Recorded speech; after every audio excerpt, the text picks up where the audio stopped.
안녕하세요, 이동섭 작가입니다. 안녕하세요, 남시장입니다. 지난번에 우리 헤어질 결심할 때 한번 물어봤는데 네. 남시장님은 봉 감독이 좋아요, 박찬욱 감독이 좋아요? 봉이냐 박이냐? 어렵다. 아 그래요? 깐느 방이냐 오스카 봉이냐? 저는 박찬욱 영화 중에 좋아하는 영화가 더 많았던 것 같습니다. 그렇죠. 저는 네. 압도적으로 오스카 봉을 좋아합니다. 저는 봉 감독이 좋아요.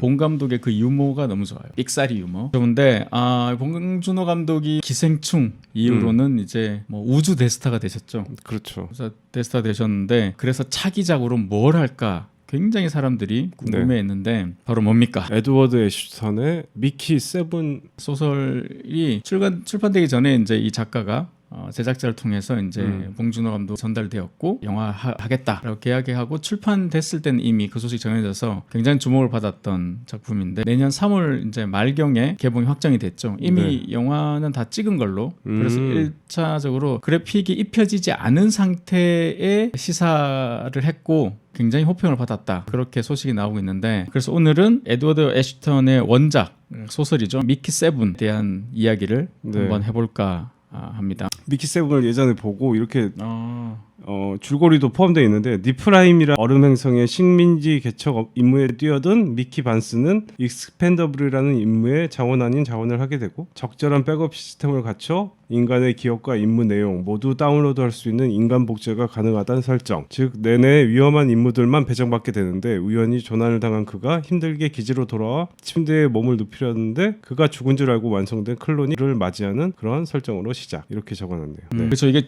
지금 간단한 줄거리. 살짝 진부하다던 평도 조금 제가 적어놓은 것 같은데 여튼 일단 요 세계관 자체를 한번 이해하자면 일단 지구가 이제 문제가 생겨서 더 이상 못 살아서 어떤 다른 행성에 가서 살아요. 그러다가도 그 행성에서도 이제 임계점이 오니까 살만한 행성을 찾아 떠나야 되는 거죠. 그래서 이제 새로운 행성인 얼음 행성 니플라임이라고 거기 조사를 해보니까 야 이 정도면 괜찮은 것 같아 해서 맥광년이 떨어진 데를 먼저 한 200명 좀 안 되는 인원이 비행기를 타고 가요. 그 중에 미키 반스 얘는 익스펜더블이라는 건데 이 설정이 제일 재밌는 설정인 것 같아요. 얘는 뭐냐면 인간이 하기 위험한 일이라는 게 있죠. 새로운 행성이다 보니까 뭐 각종 바이러스나 이런 것들이 있으니까 거기에 노출시켜. 그래서 치료제를 만드는 어떤 더미 같은 역할인 거죠. 이 익스펜더블이라는 설정 이걸 뭐라고 번역을 해야 되나?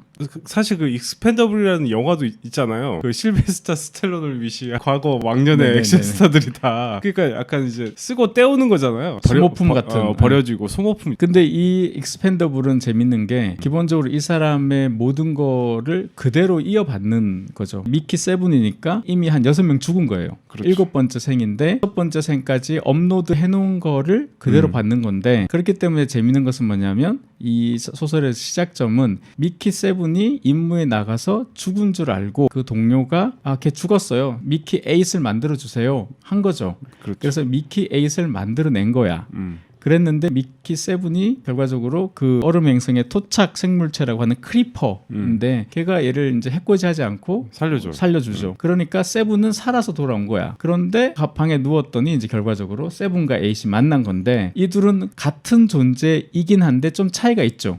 그 차이는 뭐냐면 세븐이 업데이트하지 않은 그 기간의 추억, 기억은 에잇은 갖고 있지 않는 거죠. 그러니까 요 충돌을 어떻게 해소할 것인가 이게 이제 작품의 긴장감을 주죠. 그러니까 이 소설에서 설정은 그게 이제 독립된 임무를 하러 온 사람들이니까 당연히 자원이 부족하잖아요. 그러다 보니까 이게 한 명이 죽었어. 클론이 죽고 새로운 클론이 이제 나와서 얘 할당받을 식량이 있는데 이거를 이제 둘이 나눠야 되는 입장인 거죠. 그러니까 한정된 자원을 어떻게 분배를 하냐. 네가 죽니 내가 죽니 해가지고 하다가 어떤 호출이 오면 야 그건 내가 더 잘할 수 있어 이렇게 해가지고 약간 조금 이제 그 지루할 수도 있는 그런 설정이에요 사실은. 그래서 소설 내내 보면 미키 에잇과 세븐이 서로 배고파서 죽겠다 이런 얘기가 너무 많이 나와서 그걸로는 조금 약하다. 그래서 이게 그 소설을 읽고 봉준호 감독이 원작자한테 당신은 350페이지짜리 소설을 썼지만 나는 120페이지짜리 대본으로 만들겠다.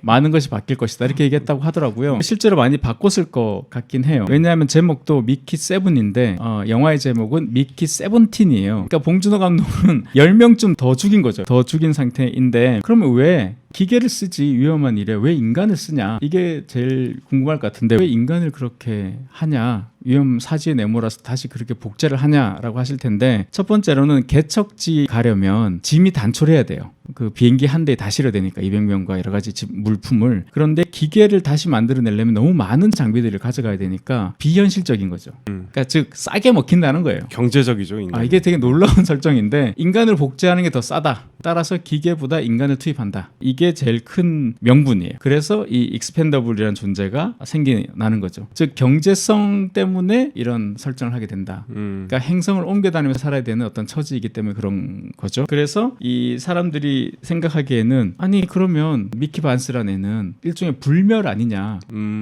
왜 이렇게 됐냐. 왜 이걸 하겠다고 자원했냐. 그 사실 자원된 결정적 계기는 도박빚 때문에 그런 거죠. 도망다니다가 결과적으로 이제 고문당하고 빚쟁이한테 그냥 야 이렇게 살 바에는 그냥 계속 산다니까 그냥 이거 해볼래. 그렇죠. 신체 포기각서 이런 약간 그런 거죠. 그 심지어 이 미키 반스의 직업이 뭔지 기억나요? 나 이거 설정 너무 웃겼어. 직업이 뭐였지? 직업이 역사학자 같은 거예요.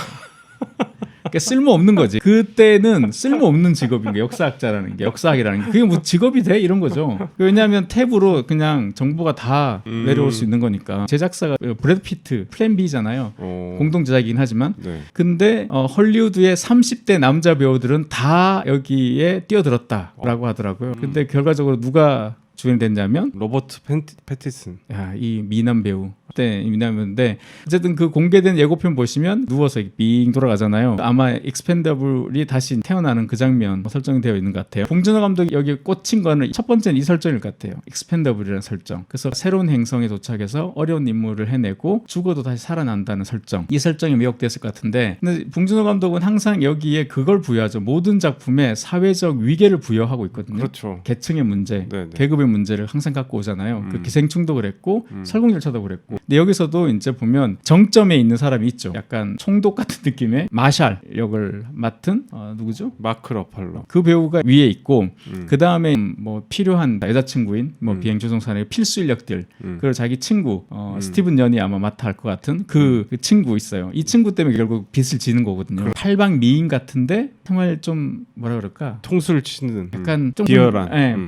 비열하고 무책임한데 또 친한 친구가 요런 애가 있고 그리고 이 익스펜더블은 제일 밑바닥에 있는 그래서 약간 왕따같이 누구도 별로 얘기 안 하고 누구랑도 말을 잘 안 썼고 얘한테 말을 섞는 애들은 그냥 그런 궁금한 거 있잖아요. 야 너랑 자면 불멸이 된다는데 맞아? 막 이런 약간 종교적인 그러니까 사이비 종교 같은 게 나오잖아요. 여기 보면 약간 종교적으로 마샬 같은 이 총독 같은 이 사람은 왜 이 익스펜더블을 싫어하냐면 얘는 진짜 인간이 아니라는 거죠. 그래서 이 사람들이 믿는 종교를 나탈리스트라고 하는데 이 나탈리스트이다 보니 맨 밑에 미키가 있는 거예요. 그러니까 얘네 되게 열등한 인간으로 보는 거예요. 근데 이 작품 끝에 가면 이 열등한 인간이라고 무시했던 이 미키 결국 마샬을 제압하는 이야기거든요. 거기서 오는 어떤 개그 변혁, 이 전복 여기서 오는 쾌감 이런 부분들이 아마 봉준호 감독이 되게 흥미를 느끼지 않았을까라는 거죠. 그러니까 봉준호 감독의 영화들은 항상 서스펜스와 스릴이 굉장히 주요한 기법이잖아요. 이 사람이 네네. 가지고 있는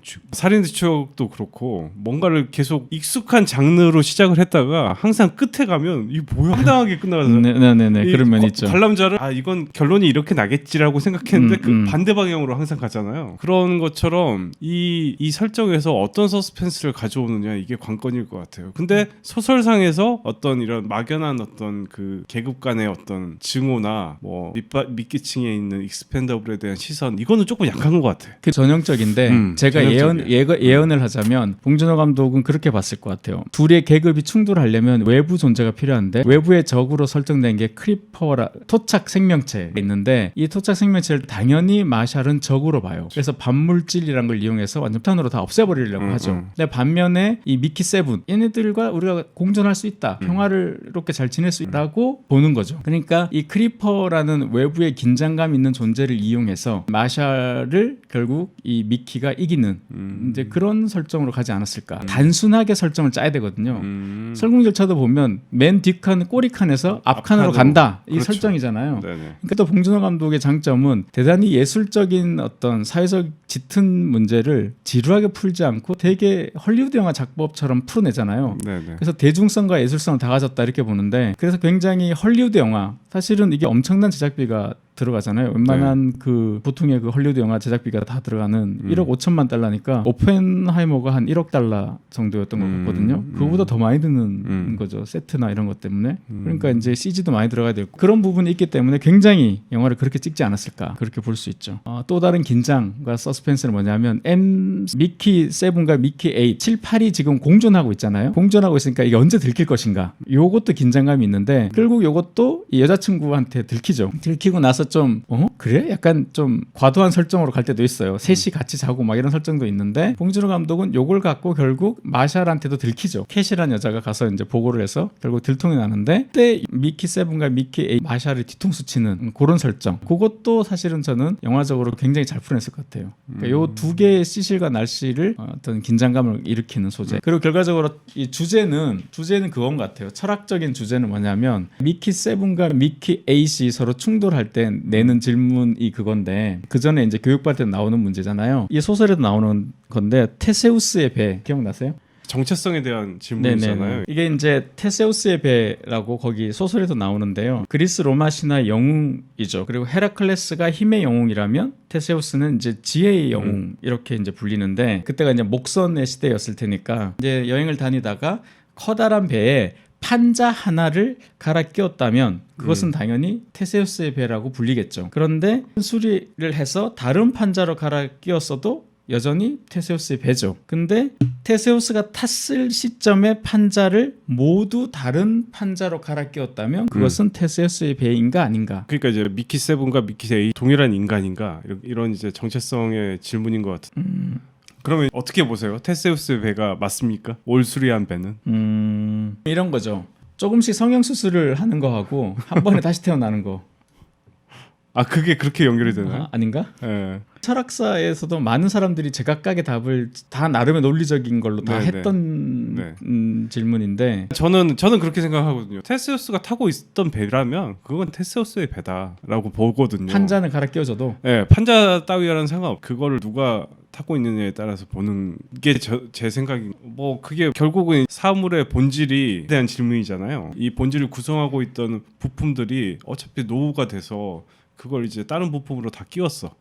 뭐 신품으로도 끼고. 그러면 이 배는 내가 처음에 샀던 그 물건과는 당연히 물리적으로 조금 더 달라진 거잖아요. 그걸 같은 것으로 볼 것인가 이런 문제인데 저는 일단 뭐 주인이 같으면 같은 물건이다라고 봅니다. 근데 그 주인이 죽었어. 주인이 죽었어요? 그러면 이제 그걸 기억하고 있는 사람은 같은 배로 인식을 하겠죠. 이게 이제 예를 들면 이런 거예요. 만약에 그의 집이 있어. 만약에 이제 여기 안국동 8-2번지의 집에 예를 들어서 봉준호 감독이 살았어요. 근데 그 감독이 그 집을 팔고 이사를 갔어. 새로운 사람이 이사를 들어왔어. 근데 봉준호 감독이 나가던 시점에 그대로 그 집에 살아요. 그러면 소유주는 바뀌었지만 이 집은 봉준호 감독의 집이라고 할 수 있을까요? 없을까요? 그렇게 브랜딩을 해서 사람들을 그걸 카페로 만들어서 돈을 벌어야죠. 축하드립니다.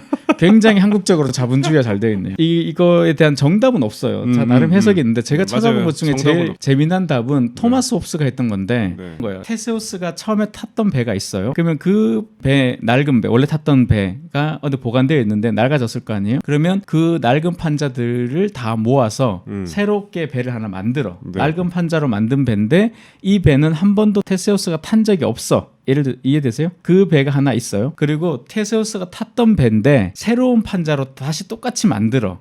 그럼 두 개 중에 어느 게 테세우스의 배인가? 이게 토마스 홉스의 질문이었어요. 나중에 배가 그러면 더 가능성이 있겠네요. 시장님은 이제 테세우스라는 이 배가 같이 있는 이유는 테세우스라는 사람이 탔었기 때문이지 그 배를 구성하는 재료가 중요한 건 아니다라는 관점에서 그렇게 보시잖아요. 근데 이걸 단순하게 생각하면 테세우스의 배에 집중하면 배 쉽 자체에 집중하면 아니 얘가 탔던 배는 요 배잖아. 근데 이 재료들이 바뀌면 그건 배가 아니지 않나? 라고 생각하는 사람도 있다는 거죠. 그러니까 이게 어떤 문제냐면 백남준이 만든 비디오 아트, 제가 옛날에 이거 논문 쓰게 되게 세미나 주제 중에 하나였는데 그때 저는 이걸 알았거든요. 백남준이 비디오 아트에서 1980년대 옛날 소니 브라운관 TV로 만들었어 작품을. 근데 이제 이게 한 뭐 10년 20년 지나서 이게 고장났어.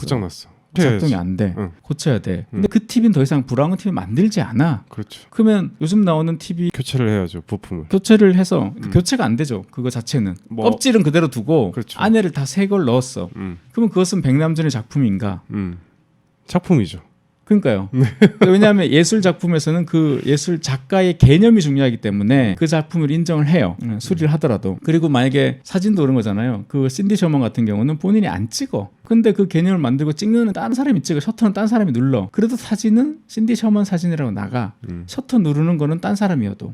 예를 들면 그렇게 발전이 되거든요. 자, 그러니까 미키 반스의 추억을 갖고 있는 자가 미키 세븐이라면 미키 에잇은 미키가 아닌 거죠. 세븐이. 그런데 미키 에잇은 미키 세븐과 거의 대부분의 추억을 똑같이 공유하고 있어요. 태어난 시점에서 몇 가지의 한 3, 4주 정도의 차이만 있을 뿐이야. 그러면 어느 게 더 미키 반스에 가까운가? 이거죠.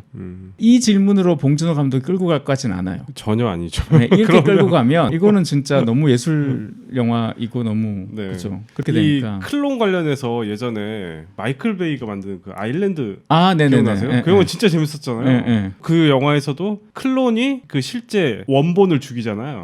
이완 맥그리거가. 그리고 네. 이제 나중에 이제 그게 막 하는데 아일랜드를 과연 뛰어넘을 수 있을까? 이게 또 관건이기도 해요. 왜냐면 이 클론 관련해서는 거기서 뭐 액션이면 액션, 윤리적 문제 이런 걸 다 다뤘잖아요. 그 영화 자체가 완성도 높았던 것 같은데. 그러니까 이게 또 클론은 아니고 엑스펜더블이라는 거야. 그러니까 세븐하고 에잇이 죽으면 그냥 미키 9이 나오는 거잖아요. 그렇죠. 근데 미키 17이 나왔다는 거는 미키 18도 나올 수 있다는 거죠. 그러니까 이게 원래 인간은 질적 가치, 질적 존재이죠. 인간은 살아있거나 죽었거나 한데 이거를 양적 가치로 만들어보면 양적 존재로 그랬을 때 오는 이거를 저는 유머로 쓸 것 같아요. 그래서 그 여자친구랑 세 명이 같이 이렇게 장면들이 나오는 이유도 거기에 있지 않나. 이거를 굉장히 본 감독 특유의 유머 코드로 쓸 것 같아요. 그러니까 사실상 이제 미키 원본이 있고 미키 2가 나오는 시점에서 사실 미키 반스는 죽었다고 봐야죠. 어떻게 보면 인간적인 관점에서는. 네네. 근데 이게 계속 이어져 있기 때문에 이런 어떤 철학적인 실존적인 질문보다는 더 나아가서 이 사람의 뭐 계급적인 내부의 어떤 관계랄지 뭐 이런 걸로 스릴을 풀지 않을까. 그렇죠. 네. 그리고 봉준호 감독이 또 여기 재밌게 나올 게 그 음식에 대한 것 같아요. 설국열차는 양갱이 나오잖아요. 근데 여기는 양갱은 양반이었어 생각해보면. 여기는 토끼, 귀뚜라미, 사이클로페이스트 그리고 감자가 나오나? 그렇고 그리고 비타민 혼타객이라고 번역되어 있는데 여기 영화를 보시면 나중에 아시겠지만 여기서 단백질이 되게 중요한 건데 그렇죠. 그 모든 걸 다 집어넣어가지고 그냥 이렇게 재활용하는 그 거대한 그런 뭐라고 해야 되나 쓰레기 재활용 공장이라 해야 되나 그런 데가 있잖아요. 그렇게 설정된데 근데 그래서 절대 먹는 거 뺏어 먹으면 거의 막 죽이려고 들잖아요. 딱 2000칼로리인가 정해져 있으니까 배급액이 이 양갱에 버금가는 어떤 새로운 먹는 거에 대한 묘사 여기도 본 감독이 굉장히 신경 쓸 것 같아요. 그 디테일도 하나 더 있고 네 번째는 본 감독은 로맨스가 없어요. 근데 여기 지금 미키 세븐과 미키 에잇 그 다음에 나샤라는 여자친구 여기 로맨스가 좀 있어요. 캣과 그것도 궁금해요. 어떻게 그걸 묘사할지 이 로맨스. 그리고 제가 하나에 또 예언하자면 이 미키 세븐틴이잖아요. 10명이 더 늘었잖아요. 이 10명은 굉장히 코믹하면서도 우픈이라 그랬나? 더 슬픈 그런 어떤 설정의 살인이 많을 것 같아요. 죽음인데 약간 전투나 살인이나 이런 것들을 굉장히 빠르게 앞부분에 보여줄 것이다. 그래서 뭔가 되게 처절한데 보는 사람은 약간 웃긴 그런 장면을 만들어낼 것이다 라는 거죠. 그러니까 제작비가 거의 2천억 이잖아요. 2천억이면 얼마인 줄 아세요? 신라 시대부터 매년 1억을 모아야 돼. 그래도 안 되나? 그만큼 많은 돈이야. 1년에 1억씩 모아도 2000년 전이니까 생각해봐요. 예수 탄생, 예수 태어났을 때부터 1억씩 모아야 돼. 많은 돈을 투자해서 만드는 한국 영화 감독이 만든 영화 중에 제작비가 제일 많이 든 영화 같은데요. 그러네요. 10억 내에 디워보다 많이 들지 않았어요? 굉장히 많이 든 영화죠. 그래서 개봉일도 2024년 3월 29일이래요. 네. 정해져 있고 하니까 굉장히 재밌는데 저는 소설 뒷부분에 그 부분이 되게 약간 어리둥절하면서도 이렇게 폐부를 찌른 느낌이었는데 미키 세븐이 그렇게 얘기해요. 미키 9은 내가 아니니까 이렇게 얘기하거든요. 그냥 같은 사람으로 반복이라고 보는데 복사 반복이라고 보는데 미키 세븐은 자의식이 있는 거죠. 그래도 어쨌든 인간은 완전히 똑같아질 수는 없다. 뭐 그런 걸 얘기할 수도 있는데 나이는 내가 아니니까 그런 거죠. 하여튼 이 영화가 나오면 정말 많은 해석과 야 그게 이런 뜻이었어라고 막 그 요즘 애들 말로 설명충들 엄청 등판할 것 같아요. 네. 우리도 등판할 것 같고. 하지만 저희는 이제 프리뷰만 하는 채널로. 그래서 마지막으로 이제 대예언의 하이라이트는 결국 관객 수죠. 자 관객 수 얼마 될 것 같습니까? 내전인데 내전에도 영화가 이렇게 힘들면 어떡하죠? 그래도 한 2천 우리 한국 관객. 한국 관객 1000만은 넘 1500만 정도 되지 않을까요? 1500만 굉장히 많이 보시네요. 저는 장르 특성상 1150만만 봅니다. 왜냐하면 CJ가 이게 그때도 얘기했지만 CJ가 이거 배급에 나선 가능성이 크다라고 본다면 분명히 밀어내기가 있다. 1150만에서 1250만까지 걸리지 않을까. 그래서 미국과 일본에서 굉장히 잘 될 것 같고요. 유럽에서도 꽤 될 것 같고. 왜냐하면 우리가 SF 이런 거가 좀 잘 안 되는 나라잖아요. 그런데 봉준호 감독이 설국열차 그나마 굉장히 성공을 시켰고 하니까 여기서도 우리 패틴슨 형의 미모도 일을 한다면 가지 않을까 싶습니다. 과연 내년 3월 말에 얼마 정도 관객이 돌파하는지 1150만 여러분도 지금 예언해 놓으세요. 그래서 8개월 후에 성지순례 왔습니다. 이런 거 해보도록 하겠습니다. 여기까지 하겠습니다. 고맙습니다. 감사합니다.